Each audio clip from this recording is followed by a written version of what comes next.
అందరికీ నమస్కారాలు. ఇవాళ ఏఐసిసి నియమించిన తెలంగాణ కోఆర్డినేషన్ కమిటీ మొదటి సమావేశం ఇందిరాభవన్లో జరిగింది. మీనాక్షి నటరాజన్ తెలంగాణ ఇన్ఛార్జ్ గారి అధ్యక్షతన జరిగిన ఈ సమావేశంలో ప్రధానంగా ఎస్ఐఆర్ మీద రివ్యూ చేసుకోవడం జరిగింది. తెలంగాణలో దాదాపు 36,000 BLA-2 బూత్ లెవెల్ ఏజెంట్స్ నియమించడం జరిగింది. దాంట్లో 50 to 60% ఇదివరకు కంప్లీట్ అయింది. ఇంకొక 2-3 రోజుల్లో టోటల్ 100%కి చేరుకున్నటువంటి పరిస్థితి ఉంది. అర్హత కలిగినటువంటి ప్రతి పౌరుడి యొక్క ఓటు కాపాడాలన్నటువంటి ఒక ధ్యేయం కాంగ్రెస్ పార్టీది.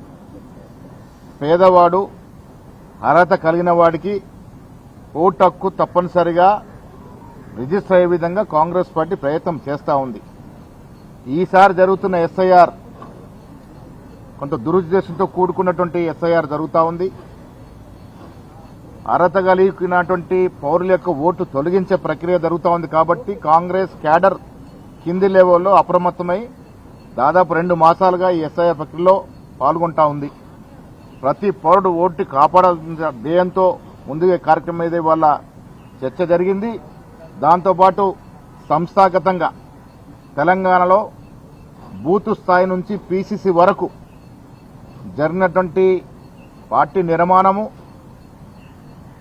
ప్రభుత్వం ఇస్తున్నటువంటి సంక్షేమ అభివృద్ధి ఫలాల్ని ప్రజలకు తీసుకెళ్లడంలో మా క్యాడర్ నిర్వహిస్తున్న పాత్ర మీద కూడా చర్చ జరిగింది.